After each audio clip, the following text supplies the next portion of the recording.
അപ്പോൾ ഗൗരി ശങ്കരത്തിന്റെ എല്ലാ പ്രിയപ്പെട്ട പ്രേക്ഷകർക്കും മെട്രോ സ്റ്റാറിലേക്ക് സ്വാഗതം. അപ്പോൾ എന്തായാലും നമ്മുടെ ഗൗരി ശങ്കരത്തിലെ കഥ ഇപ്പോൾ ഭയങ്കര ഇൻട്രസ്റ്റിംഗ് ആയിട്ട് മുന്നോട്ട് പോയിക്കൊണ്ടിരിക്കുകയാണ്. ധ്രുവന് അടുത്തേക്ക് അല്ലെങ്കിൽ ധ്രുവൻ ജീവിച്ചിരിപ്പുണ്ട് എന്നുള്ളൊരു സത്യത്തിലേക്കാണ് ഇപ്പോൾ ശങ്കർ അടുത്തോണ്ടിരിക്കുന്നത്. എന്നാൽ ശങ്കറിന് കിട്ടിയ ആ ഒരു ഊമക്കത്ത് ഗൗരിയെ കൊന്നു കളയും, 10 ദിവസത്തിനകത്ത് കൊല്ലും എന്ന് പറഞ്ഞ ആ ഒരു ഊമക്കത്ത് ആരെഴുതിയത് എന്ന് കണ്ടുപിടിക്കാൻ വേണ്ടിയിട്ടാണ് നമ്മൾ ശങ്കർ ഇറങ്ങി പുറപ്പെട്ടിരിക്കുന്നത്. അപ്പോൾ ഇനി എന്തൊക്കെയായിരിക്കും സംഭവിക്കാൻ പോകുന്നത് നമുക്ക് നോക്കാം. അതിനു മുൻപ് ആദ്യമായിട്ടാണ് ഈ ചാനൽ കാണുന്നതെങ്കിൽ തീർച്ചയായിട്ടും സബ്സ്ക്രൈബ് ചെയ്യുക. അപ്പോൾ ഞങ്ങളിടുന്ന പുതിയ സീരിയൽ റിവ്യൂ വീഡിയോസ് എല്ലാം നിങ്ങൾക്ക് ലഭിക്കുന്നതായിരിക്കും. അപ്പോൾ ശങ്കർ ആ ഒരു കത്തിന്റെ പിറകെ ആയിരുന്നു. അപ്പോൾ ഗൗരി വിളിച്ചപ്പോൾ പോലും ശങ്കർ പറഞ്ഞത് നീ പുറത്തു പോകേണ്ട ആവശ്യമില്ല, എപ്പോ എന്ത് വേണമെങ്കിലും സംഭവിക്കാം, അതുകൊണ്ട് റിസ്ക് എടുക്കാൻ പറ്റത്തില്ല, നീ അതുകൊണ്ട് ഇപ്പോൾ എന്തായാലും പുറത്തു പോകണ്ട എന്നാണ് ശങ്കർ ഗൗരിയോട് പറഞ്ഞത്. എന്താണെന്ന് ഗൗരിക്ക് മനസ്സിലായിട്ടില്ല.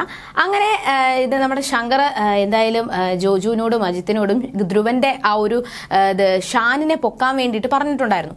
അങ്ങനെ ആ ഫോൺ വെച്ച് പിന്നാലെ തന്നെ നമ്മൾ ഷാൻ എത്തിയിട്ടുണ്ട്. എന്തായാലും ശങ്കർ പറഞ്ഞത് ഞാൻ ജീവിച്ചിരിക്കുന്നിടത്തോളം കാലം എന്റെ ഗൗരിയുടെ ദേഹത്ത് ഒരു പിടി മണ്ണ് വീഴാൻ പോലും ഞാൻ സമ്മതിക്കത്തില്ല എന്ന ഒരു വാശിയിലാണ് നമ്മൾ ശങ്കർ. അങ്ങനെ ഷാൻ വന്നു, അജിത്തും ജോജുവും നല്ല എടുത്തിട്ട് പെരുമാറുന്നുണ്ട്. അങ്ങനെ ആവർത്തിച്ച് ശങ്കർ ചോദിക്കുന്നുണ്ട്, ഈ കത്ത് എഴുതിയത് നീയാണോ, ധ്രുവൻ ജീവിച്ചിരിപ്പുണ്ടോ, ധ്രുവൻ എവിടെ എന്നൊക്കെ ഒരുപാട് വട്ടം ഇങ്ങനെ ആവർത്തിച്ച് ഓരോ ക്വസ്റ്റ്യൻസ് ചോദിക്കുന്നുണ്ടെങ്കിലും ഷാൻ പറഞ്ഞത് കത്ത് എഴുതിയത് ഞാനല്ല, അത് ഉറപ്പാണ്, ഈ കൈയക്ഷരം ആരെയാണെന്ന് പോലും എനിക്കറിയത്തില്ല, പിന്നെ ധ്രുവൻ ജീവിച്ചിരിപ്പില്ല, ധ്രുവൻ ആ കൊക്കയിൽ വീണ് മരിച്ചുപോയതല്ലേ, പിന്നെ ധ്രുവൻ ജീവിച്ചിരിപ്പില്ല, ഞങ്ങളിപ്പോൾ പഠിത്തവും ജോലിയൊക്കെ ആയിട്ട് ഇത് കണ്ടുപിടിക്കാൻ വേണ്ടിയിട്ട് നടക്കുവാണ്. അപ്പോൾ ശങ്കർ ചോദിക്കുന്നുണ്ട്, അങ്ങനെയാണെങ്കിൽ പിന്നെ എന്തുകൊണ്ട് നിങ്ങൾ ഒളിച്ചും പാത്ത് നടക്കുന്നു എന്ന് ചോദിച്ചപ്പോഴാണ് ഷാൻ പറയുന്നത്, ശങ്കർ ബായെ പേടിച്ചിട്ടാണ്, ശങ്കർ ഞങ്ങളെ അന്വേഷിക്കുന്നുണ്ട് എന്ന് ഞങ്ങൾക്ക് മനസ്സിലായി, അതുകൊണ്ട് പേടിച്ചിട്ടാണ് എന്ന് പറയുന്നുണ്ട്. പക്ഷെ ഷാൻ പറഞ്ഞ ആ കാര്യങ്ങളെല്ലാം അപ്പാടെ വിഴുങ്ങിയിട്ട് അവർ ഷാനിനെ വെറുതെ വിടുവാണ് നമ്മുടെ ശങ്കർ ചെയ്തത്.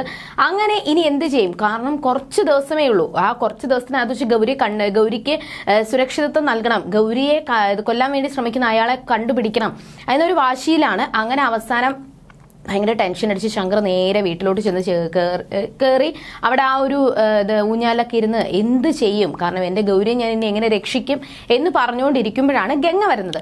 അപ്പോൾ ഗംഗ ശങ്കറിന്റെ ആ ഒരു മുഖഭാവവും ആ ഒരു മൂഡ് ഓഫും കണ്ടപ്പോൾ ഗംഗയ്ക്ക് എന്തോ ഒരു കാര്യം പിടികിട്ടി. അങ്ങനെ ഗംഗ ചോദിക്കുന്നുണ്ട്, എന്താ ശങ്കർ, എന്താ കാര്യം, നീ എന്നോട് ഒരു കാര്യവും മറച്ചു വെക്കാറില്ലല്ലോ, എന്താ സംഭവം എന്ന് ആവർത്തിച്ച് ചോദിക്കുവാണ്. അപ്പോൾ ആ ഒരു സമയത്ത് ശങ്കർ പറഞ്ഞത്, എനിക്കൊരു കുഴപ്പവും ഇല്ല, നിനക്ക് വെറുതെ തോന്നുന്നതാണ്, ഒരു കുഴപ്പവും ഇല്ല. പക്ഷെ ആ ഒരു സമയത്ത് ശങ്കറിന്റെ കയ്യിലുള്ള ഒരു കത്ത് ഗംഗ കാണുവാണ്. അപ്പോൾ ആ ഒരു കത്ത് എന്താ, അല്ലെങ്കിൽ ആ ഒരു കത്ത് എന്താണ് എന്ന് ചോദിക്കുമ്പോൾ പെട്ടെന്ന് ശങ്കർ അത് ഒളിപ്പിച്ചു വെക്കാൻ വേണ്ടി ശ്രമിക്കുന്നുണ്ട്. അപ്പോൾ ഗംഗയ്ക്ക് മനസ്സിലായി ശങ്കർ ആ ഒരു കത്ത് ഒളിപ്പിച്ച് വെക്കണം എന്നുണ്ടെങ്കിൽ അതിലെന്തോ ഒരു കാര്യമുണ്ട്. അപ്പോൾ ഗംഗ വിചാരിച്ചത് ശങ്കറിന് ഒരാള് പ്രേമലേഖനം കൊടുത്തു എന്നാണ് നമ്മൾ ഗംഗ വിചാരിച്ചത്.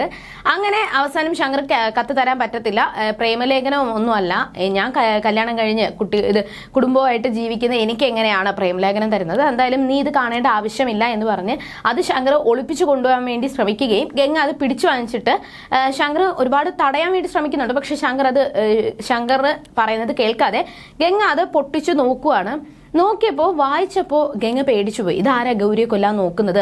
എന്നിട്ട് ശങ്കറിനെ ഞെട്ടിച്ച ഒരു വാക്കെന്ന് പറയുമ്പോൾ അതല്ല, ശങ്കറിനെ ഞെട്ടിച്ചത് ഗംഗ പറഞ്ഞ ആ ഒരു കാര്യമാണ്. ഇതാരാ ശങ്കർ ഗൗരിയെ കൊല്ലാൻ നോക്കുന്ന ആ ഒരു സ്ത്രീ എന്നാണ് ഗംഗ അവിടെ ശങ്കറിനോട് ചോദിച്ചത്. അപ്പൊ സ്ത്രീയൊന്നും അല്ല, ഇത് ഏതോ ഒരു പുരുഷനാണ്. പക്ഷെ ഗംഗ പറഞ്ഞു, അല്ല, ഞാൻ പഠിക്കുന്നത് നൃത്തമാണ്, അപ്പൊ നൃത്തത്തിൽ നമുക്ക് പഠിക്കാനുള്ള ഒരു പേപ്പറാണ് ഈ ബോഡി ലാംഗ്വേജ് എന്ന് പറയുന്നത്. അപ്പൊ ബോഡി ലാംഗ്വേജ് ഒരു പുരുഷന്റെയും സ്ത്രീയുടെയും ഞങ്ങൾ ഒരുപാട് പഠിച്ചിട്ടുണ്ട്. അപ്പൊ ഈ ഒരു കൈയക്ഷരം വെച്ച് ഞാൻ ഉറപ്പിച്ചു പറയുന്നു, ഇത് ഒരു സ്ത്രീ എഴുതിയതാണ്, ഇത് ഗംഗയെ ഭീഷണിപ്പെടുത്താൻ വേണ്ടിയിട്ട് ഒരു സ്ത്രീ എഴുതിയതാണെന്ന് 100% ഉറപ്പുണ്ട്.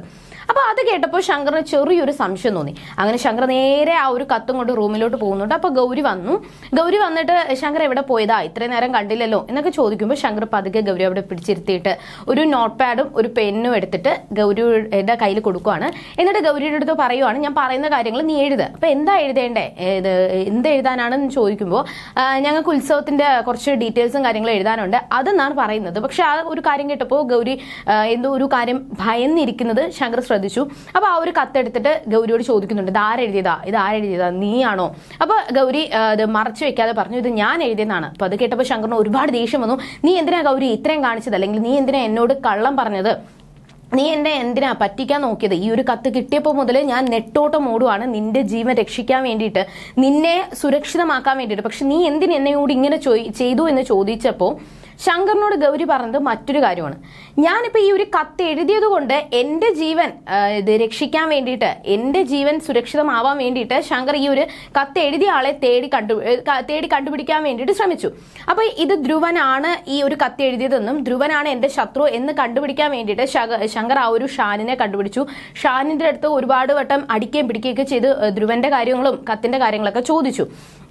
അപ്പോൾ പിന്നെ അതുകൊണ്ട് ആ ഒരു സത്യം ശങ്കർ തിരിച്ചറിയാൻ വേണ്ടിയിട്ടാണ് ഞാൻ ഈ ഒരു കത്ത് നിവർത്തി കേടുകൊണ്ട് ഞാൻ എഴുതിയതാണ് എന്ന് ശങ്കറിനോട് പറഞ്ഞപ്പോൾ ശങ്കറിന് മറ്റൊരു കാര്യമാണ് ചെറുതായിട്ട് സംശയം തോന്നിയത്.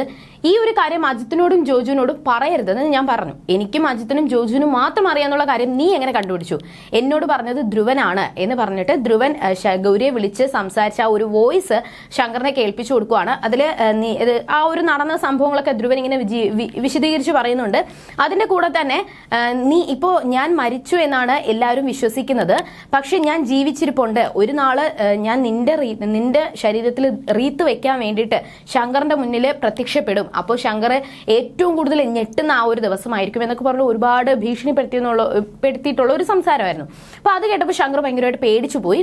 അത് കഴിഞ്ഞതിന് ശേഷം ശങ്കർ ദേഷ്യത്തോടെ നിൽക്കുന്ന ഒരു രംഗമാണ്. കുറച്ചു കഴിഞ്ഞപ്പോൾ ധ്രുവനെ കൊന്നിട്ടിക്കുന്ന ശങ്കറിന്റെ കയ്യിൽ വിലങ്ങ് വെക്കുന്ന പോലീസുകാരെയും പിന്നെ ധ്രുവൻ അവിടെ മരിച്ചു കിടക്കുവാണ്. അജിത്തും ജ്യോതിയും ഒരുപാട് കരയുകയും എന്നിട്ട് ശങ്കറിന് എന്നോട് പറഞ്ഞുകൂടായിരുന്നു, ഞങ്ങളോട് പറഞ്ഞിരുന്നുവെങ്കിൽ ഞങ്ങൾ തന്നെ ഈ ഒരു കൃത്യം ചെയ്യത്തില്ലായിരുന്നോ എന്നൊക്കെ പറഞ്ഞ് സങ്കടപ്പെടുകയും ഈ ഒരു കാര്യം കേട്ട് ഉടനെ തന്നെ ഗൗരി ഓടി വരുവാണ്. എന്നിട്ട് ശങ്കർ എന്താ തെറ്റ് ചെയ്തത്, അല്ലെങ്കിൽ ശങ്കർ എന്തിനാ ഇങ്ങനെ കാണിച്ചത്, ശങ്കറിന് ഒരു നിമിഷം പോലും എന്നെക്കുറിച്ച് ആലോചിച്ചുകൂടായിരുന്നു, നമ്മളെ ജീവിതം സന്തോഷത്തോടെ മുന്നോട്ട് പോകാനല്ലേ നമ്മൾ ആഗ്രഹിച്ചത്, ഇപ്പോൾ ജീവിതം നശിച്ചു പോയില്ലേ എന്നൊക്കെ പറഞ്ഞ് പൊട്ടിക്കരയുന്ന ഗൗരിയാണ് നേരെ പോലീസുകാര് ധ്രുവനെ കൊന്ന കുറ്റത്തിന് ശങ്കറിനെ ജയിലിലോട്ട് കൊണ്ടുപോകുന്ന രംഗത്തോടെയാണ് ഇന്നത്തെ കഥ അവസാനിക്കുന്നത്. അപ്പൊ ഇനി എന്തൊക്കെയായിരിക്കും സംഭവിക്കാൻ പോകുന്നത്? എന്തായാലും ഇന്നലെ ഞാൻ ചെറിയൊരു സംശയം പറഞ്ഞിട്ടുണ്ടായിരുന്നു. എന്റെ മനസ്സിലൊരു സംശയമായിരുന്നു. കാരണം ആ ഒരു കത്ത് എഴുതിയത് മറ്റൊരാളാണ്, ഗൗരിയെ ശത്രുവായിട്ട് കാണുന്ന മറ്റൊരാളാണ് ാണ് പറഞ്ഞുകൊണ്ടിരുന്നത്. പക്ഷെ എനിക്ക് ചെറിയൊരു സംശയം തോന്നി, ആ ഒരു ഗൗരിയാണ് ആ ഒരു കത്ത് എഴുതിയത്, എന്നിട്ട് ധ്രുവൻ ജീവിച്ചിരിപ്പുണ്ടെന്ന് ശങ്കറിനെ മനസ്സിലാക്കിപ്പിക്കാൻ വേണ്ടിയിട്ടായിരുന്നു. പക്ഷെ അതുപോലെയാണ് ഇന്നത്തെ കഥ നടന്നത്. അപ്പൊ ഇനി എന്തായിരിക്കും സംഭവിക്കാൻ പോകുന്നത്? എന്തായാലും ഇത് ഗൗരിയുടെ ഒരു സംശയം, അല്ലെങ്കിൽ ഗൗരിയോ ശങ്കറോ ഓർക്കുന്ന ഒരു സ്വപ്നമാണോ, അതോ യഥാർത്ഥത്തിൽ ശങ്കർ ധ്രുവനെ കൊന്നോ, അതോ ധ്രുവനെ കൊന്നില്ലേ, ഇത് സ്വപ്നമാണോ ഇല്ലയോ യാഥാർത്ഥ്യമാണോ എന്നൊക്കെ പ്രേക്ഷകർക്ക് എന്താണ് തോന്നുന്നത് തീർച്ചയായിട്ടും കമന്റ് ചെയ്യുക. ഇനി എന്തൊക്കെ ഗൗരിയുടെയും ശങ്കറിന്റെയും ജീവിതത്തിൽ സംഭവിക്കുമെന്ന് കഥയുമായിട്ട് നാളെ കാണാം. അതുവരേക്കും ബൈ.